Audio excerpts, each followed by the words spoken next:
Good afternoon. We're going to talk a little bit before we sit, recognizing that today is Veterans Day.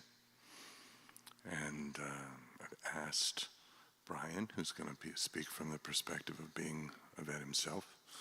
And then if there's actually any other vets in the room or anybody who I would say we were talking about the idea of veteran being understood a little more widely.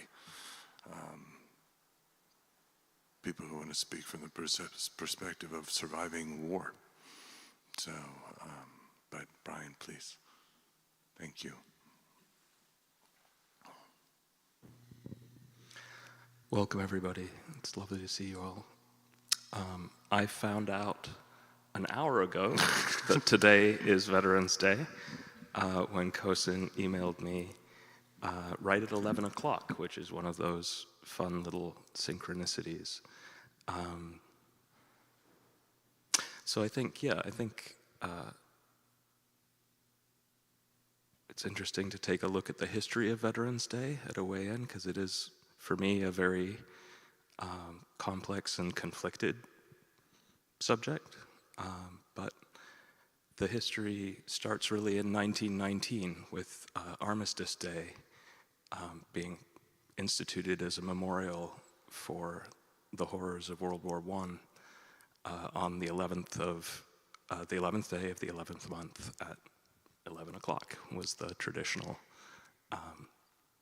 time to mark that occasion.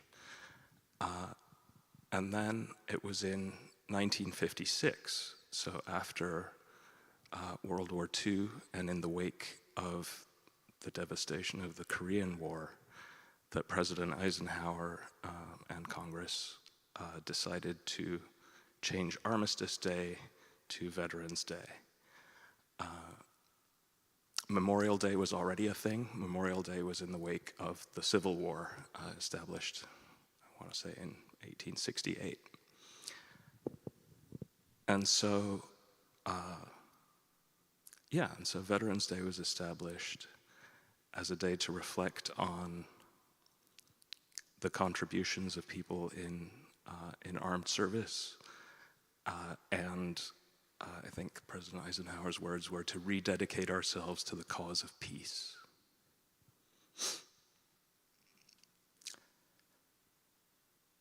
Over time, it seems to me that's shifted a little. It was the veterans of all wars, living and dead, and rededication to the cause of peace. And so over time that's sort of bifurcated a little bit, and Memorial Day has become the day of, in sort of our common celebration, the remembrance of the dead, and Veterans Day for the celebration, is that the right word, of the living. As America has become increasingly militaristic, and as we've lost sight, perhaps, of that rededication to the cause of peace. And so we're called to reflect on public service, which I think is something worthy of reflection, and on the celebration of, again, wrong word, veterans, which is conflicted for me. I enlisted in the Army 25 years ago, so somewhere after the end of the Cold War and before the beginning of the wars of terror.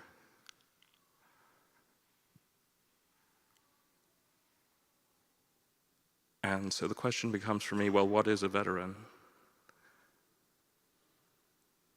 And the inescapable conclusion is that we all are. War touches all of us deeply in the construction of our societies, in the construction of our lives. It touches some people much more than others, of course. I've been to Laos, Cambodia, Afghanistan, where there are fields of mines everywhere, structuring people's lives decades after the end the supposed end of hostilities. I'm sure the same is true in Korea, indeed.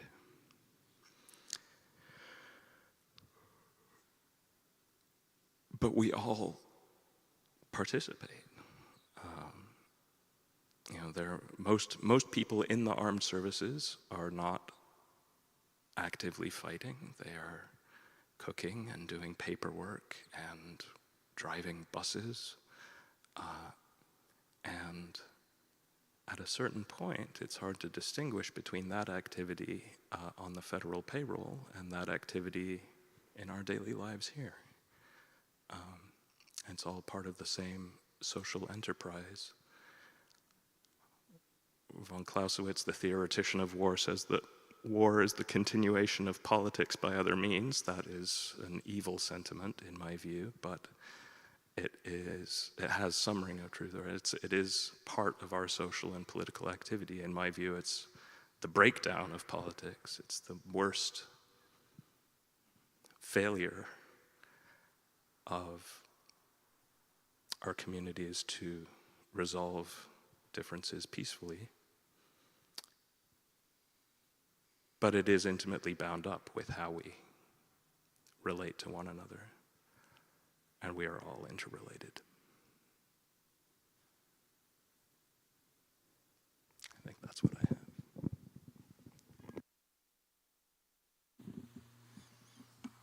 Does anyone else want to say anything?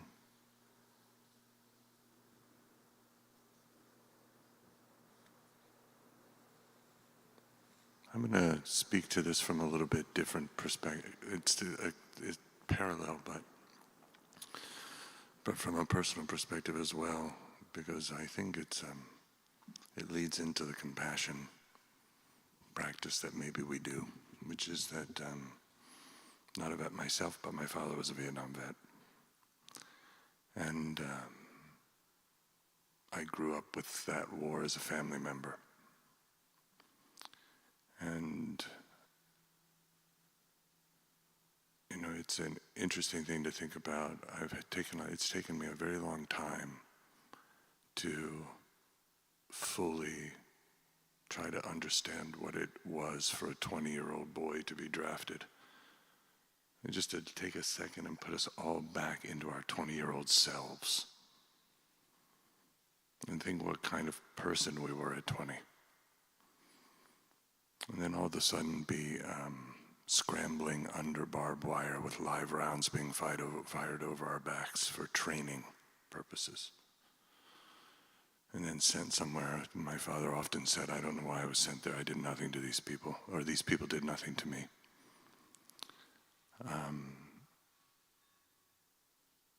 And it's, to Brian's point about it being everywhere, that war lived like a 20-foot shadow that walked through my house, slammed all the windows shut, and drained the air and tenderness out of most things. And I think anybody who has lived either in a war or descendants from people who lived in a war. For myself, I did not understand him at all until I was working with the Zapatistas and watched my own friends die.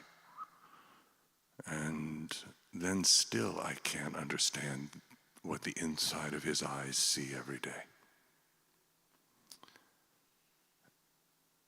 And there is it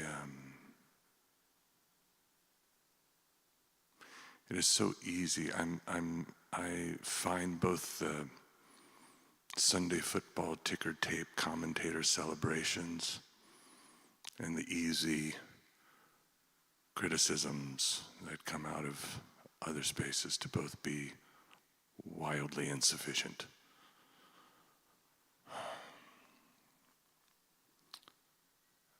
When you hear your father wake up on the floor night after night screaming, they are wildly insufficient. And so we live in a world where war has enters into us. It's happening.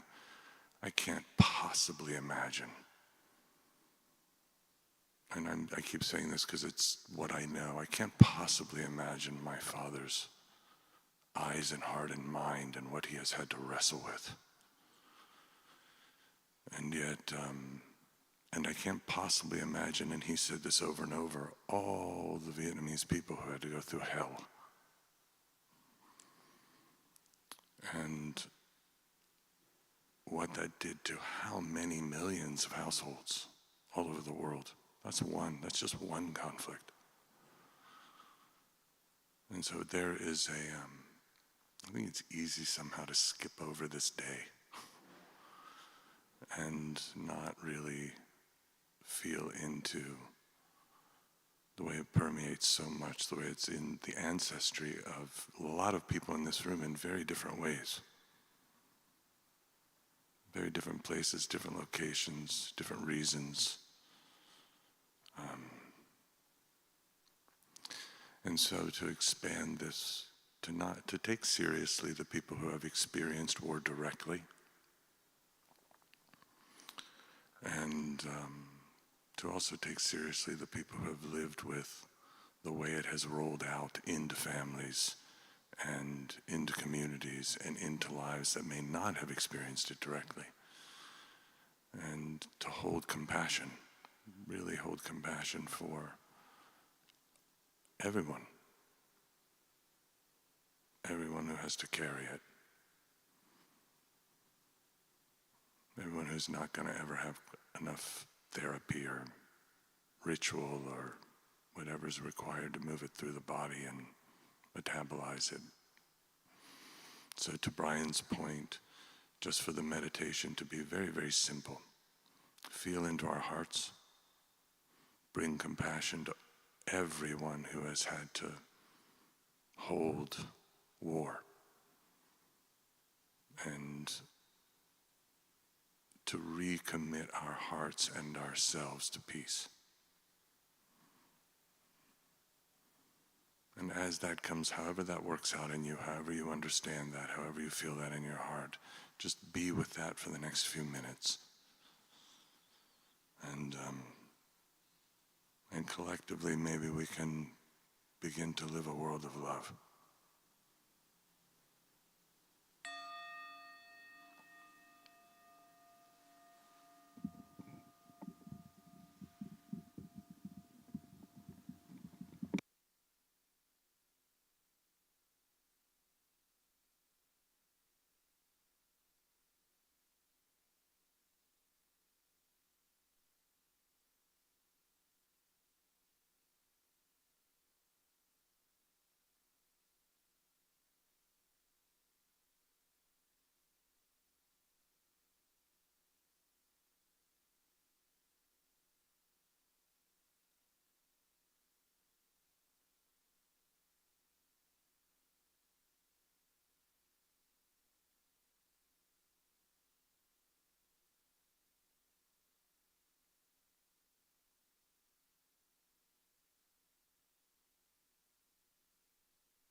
Thank you. In Buddhism, we often dedicate the merit of our practice to someone.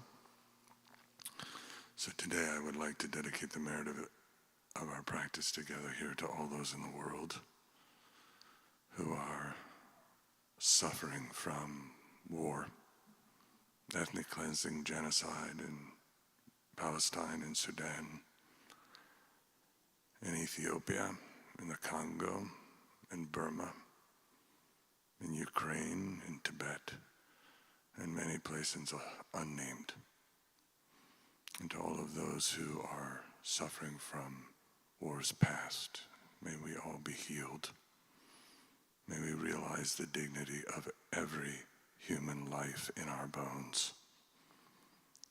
And may we find peace. Thank you.